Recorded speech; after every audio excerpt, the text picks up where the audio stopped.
Varicose veins కి సరైన చికిత్స కోసం సంప్రదించండి ఎవిస్ హాస్పిటల్. నమస్తే రమగారు. నమస్తే జయ. రమగారు, సంక్రాంతి శుభాకాంక్షలు. మీకు కూడా జయ. సుమన్ టీవీ ప్రేక్షకులందరికీ మకర సంక్రమణ శుభాకాంక్షలు. మరి సంక్రాంతి పండుగ రోజు ఈరోజు విశేషాలు, విధి విధానాలు ఒక్కసారి ఎప్పట్లాగని పండగ చేసుకోవటమే అంతే. ఎవరి పద్ధతి ప్రకారం వాళ్ళు. ముందు రోజు భోగి పండగ, ఆ రోజు తలంటి పోసుకుంటాం. భోగి భాగ్యాల పండుగ అంటే మన ఇంటికి వచ్చినటువంటి వారి పంటల్ని వాటిని చూసుకొని సంతోషించే రోజు. ఈ సంక్రమణము ప్రధానంగా పండుగ కంటే పర్వదినం మెయిన్. సూర్యుడు ధనుస్సు నుంచి, ధనురాశి నుంచి మకర రాశిలోకి ప్రవేశిస్తాడు. ప్రతి నెల సంక్రమణాలు వస్తాయి. ప్రతి నెల సంక్రమణం కోసం సూర్యుడు ఒక రాశి నుంచి ఇంకొక రాశిలోకి ప్రయాణిస్తాడు. ఇట్లా 12 రాశుల్లోకి 12 నెలల్లోనూ ప్రయాణం చేస్తాడు. ఇందులో నుంచి అందులోకి మారుతాడు. అయితే ఈ సంక్రమణం రోజున తర్పణాలు విడవటం అనేది సాధారణంగా కొన్ని కుటుంబాల్లో సంప్రదాయంగా ఉంటుంది. అలవాటుగా ఉన్నవాళ్ళు చేస్తారు. ఈ ప్రత్యేక సంక్రమణాలు ఇందులో ఏంటంటే కొన్ని చాలా ముఖ్యంగా చెప్పుకోవాల్సినవి. కార్తీకంలో ఒక సంక్రమణం తర్వాత కార్తీక మాసం తులా సంక్రమణం అది వస్తుంది. ధను సంక్రమణం అయ్యాక మనము అమ్మవారి మన గోదాదేవి పండుగ అని చేసుకుంటాం. ధనుర్మాసం నెలపట్టు నెలగంటు పట్టటము, ధనుస్సు నెల చేస్తాం. ఇది ఎట్లా ఉంటుందంటే మార్గశిర మాసంలో నుంచి సగము, పుష్యమాసంలో నుంచి సగము, ఇంచుమించుగా పూర్తి సగాలు కాదు, ఇంచుమించు సగం సగంగా కలిసి ఉంటుంది. ఈ ధనుర్మాసము మన 12 నెలల్లో లేదు.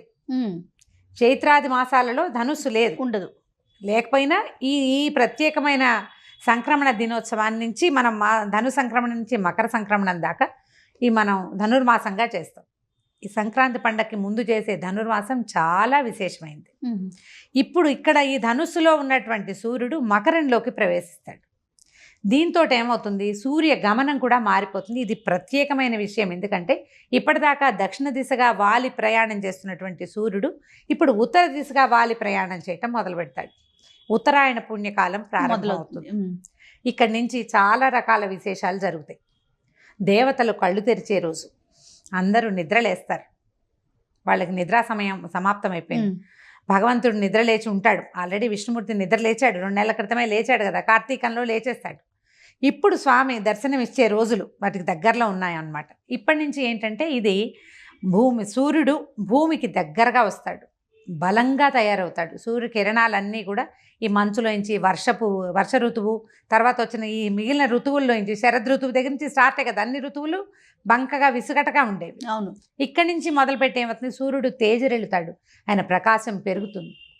ఇక్కడి నుంచి భూమికి పండుగ. ఈ భూమి చేసుకోబోయే పండగకి మనం పెద్ద పండుగ చేసుకుంటాం. ముడుచుకుపోయి ఉన్న జీవరాశులన్నీ కూడా ఒళ్ళు విరుచుకునే రోజు. ఈ ఉత్తరాయణ పుణ్యకాలంలోనే మరణించాలని భీష్మ పితామహుడు కోరుకున్నాడని, ఉత్తరాయణం వచ్చాక ఆయన మరణిస్తాడని, ఈ సమయంలో మరణించిన వాళ్ళకి సద్గతి లభిస్తుందని చెప్తారు. ఈ ఉత్తరాయణాన్ని, ఈ సంక్రమణాన్ని రోజున ఏంటంటే పెద్దలకు పెట్టుకోవటం అనేది ఒక విధానం కనపడుతుంది. పెద్దల పండుగనే అంటారు. పెద్ద పండుగ, పెద్దల పండుగ కూడా. ఇది సంవత్సరం అంతా వ్యవసాయంలో మునిగి తేలేటువంటి రైతులకి పెద్ద పండుగ. మొత్తం పంటంతా ఇంటికి చేరే రోజులు. ఈ సంక్రమణ దినోత్సవాన్ని పెద్దవాళ్ళ పండుగ అని, ఈ పెద్ద పండుగ అని చేసుకుంటారు. అయితే మనం ఏం చేస్తాము, దీనికి ముందుగా బొమ్మలు పెట్టుకుంటారు. తర్వాత భోగిమంట ఒకటి వేసుకుంటాం.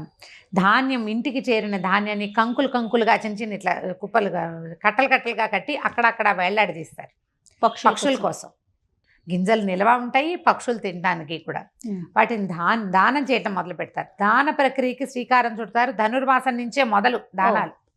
అయితే ఈ పండుగ రోజున ధాన్యాన్ని, తర్వాత కుష్మాండ దానం, గుమ్మడికాయని దానం చేస్తే విశేషమైన ఫలితం లభిస్తుంది అని చెప్తారు. ఈ కూష్మాండ దానం, ఏ కూష్మాండం చేయాలి, ఎర్ర గుమ్మడికాయ, తీపి గుమ్మడిని దానం చేయాలి. అయితే ఈ దాన ప్రక్రియ మనం బ్రాహ్మణుడికే ఇవ్వాలా, ఫలానా వాళ్ళకి ఇవ్వచ్చు, చాలా ప్రశ్నలు వస్తాయి. ఎవరికైనా ఇవ్వచ్చు. దానం చేయటం ప్రధానం. పూర్ణ కూష్మాండం నిండుగా మొత్తం పండుని దానం చేస్తే భూమిని దానం చేసిన ఫలితం లభిస్తుందని చెప్తారు. భూదాన ఫలితం. కూష్మాండం అంటే భూదేవి అన్నమాట. ఆ ఫలితం లభిస్తుంది. పెద్దవాళ్ళకి పెట్టుకుంటారు కదా. ఈ పెద్దలకు పెట్టడం అంటే ఏ తిథిని మరణించారో తెలియని వాళ్ళకి ఈ రోజున పెట్టుకుంటారు.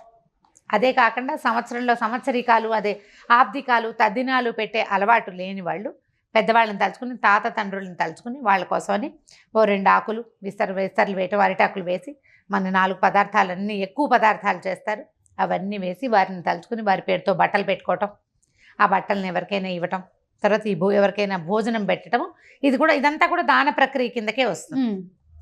దాంతో పాటుగా తిలాదానం, నువ్వులు దానం చేయటం, ఈ సీజన్కి సంబంధించిన దానం అన్నమాట. తీయటి వస్తువులు దానం చేయటం, ఒట్టిగా నువ్వులు దానం చేసే బదులు నువ్వులు బెల్లం కలిపి దానం చేయటం. ఒంట్లో వేడొస్తుంది, ఈ సీజన్కి అవసరమైనది. అయితే ఇందులో ఏంటంటే పసుపు కుంకాలు ధార పోసుకోవడం కూడా ఒక విధానం ఉంటుంది. ఈ సంక్రమణం నాడు, ఈ మకర సంక్రమణం రోజున ఆ పసుపు కుంకుమ, తర్వాత ఏమో ఖర్జూర పళ్ళు ఇట్లాంటివి ధార పోసుకోవటం, ఎవరికైనా ఇవ్వటం అన్నమాట. ఓకే. ముత్తైదువులకి ఇచ్చుకుంటారు, బ్రాహ్మణులకి ఇస్తారు, ఎవరైనా తెలిసిన వాళ్ళకి ఇచ్చుకోవచ్చు. ఇందులో కుల విచక్షణ నియమాలు అవి ఏమి ఉండవు. పూజ చేసుకోవటం, ఇంట్లో మామూలు సాధారణంగా దీపారాధన పూజ అది చేసుకోవటం, ఇట్లా పసుపు కుంకాలు ఇవ్వటం. ఒకవేళ బొమ్మలు పెట్టుకున్నారనుకో, ఆ బొమ్మలు పెట్టుకున్నప్పుడు పేరెంట్ వాళ్ళని పిలిచి చక్కగా పసుపు రాసి గంధము బొట్టు గంధం ఇచ్చి తాంబూలాలు ఇవ్వటం.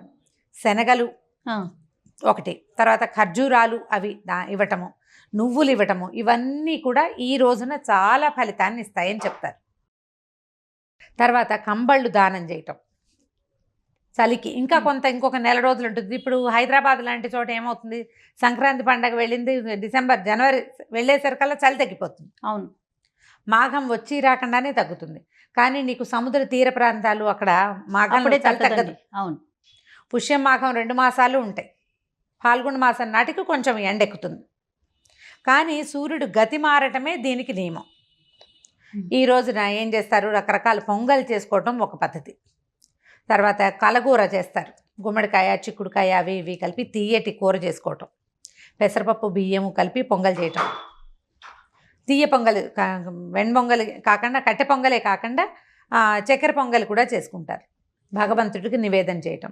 చాలా దేవాలయాల్లో ముందు రోజే గోదా కళ్యాణం జరిగిపోతుంది. అవును, ఒకనాడు ఒకవేళ గోదా కళ్యాణం చేయలేని పక్షంలో సంక్రమణంలో గోదా కళ్యాణం చేసే పద్ధతి కూడా కొన్ని చోట్ల మనకు కనిపిస్తుంది. ఇంట్లో చక్కగా పొంగల్ చేసుకోవటము, స్నేహితుల్ని వాళ్ళని కలుసుకోవటం, దాన ప్రక్రియకి శ్రీకారం చుట్టడం ముందే మొదలు పెడతాం. ఈ రోజున మనం ఖచ్చితంగా చేసుకోవాలి. దీని మరుసటి రోజు వచ్చే పశువుల పండగ కూడా మనం ఆ గోవుల్ని వాటిని ఎడ్లని కాపాడేందుకు ఒక ప్రయత్నం చేస్తాం. ఈ సంక్రమణం నాడు తాత తండ్రుల్ని తలుచుకుని నమస్కారం చేసుకోవాలి. ఈ సమయము పితృదేవతల్ని తలుచుకునే సమయం. వారిని తలుచుకోవటం మనకి మంచి జరిగేలాంటి అవకాశం కలుగుతుంది. మనకి అంటే దాని వాళ్ళు ఎక్కడ వింటారా మన మాట అలాంటి ప్రశ్నలు వేయకూడదు.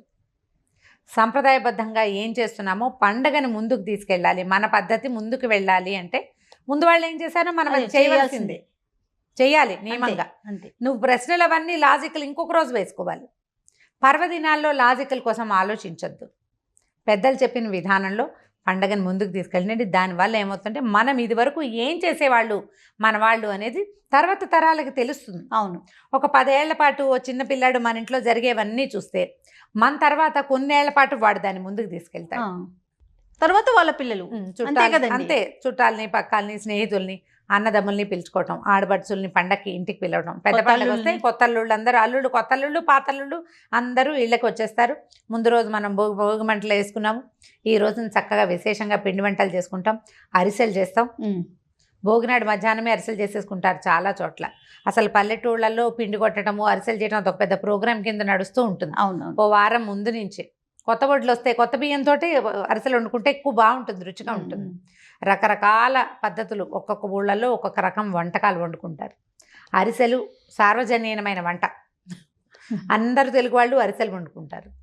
ఈ రోజున మన తాత తండ్రుల్ని తలుచుకోవటం, దేవాలయ దర్శనం చేయటం, స్నేహితుల్ని పలకరించటం, ఇది పెద్ద పండుగగా భావించి జ్ఞాపకం చేసుకోవటం. ఇంతకుముందు ఏం చేసేవాళ్ళం మనం, ఈ సూర్య గతి మారుతోంది, ఈ రోజు నుంచి మన జీవిత గమనంలో తేడా వస్తుంది అనేది మనం తెలుసుకుని సూర్యుని దానికి అనుగుణంగా పద్ధతులు కూడా మార్చుకోవాలి. ఇంకా పద్ధతులు కూడా ఇంకా మెల్లిగా మారుతాయి, వెంటనే మారిపోదు. చలి వెంటనే తగ్గదు కదా, కొంచెం నిదానంగా మారుతుంది.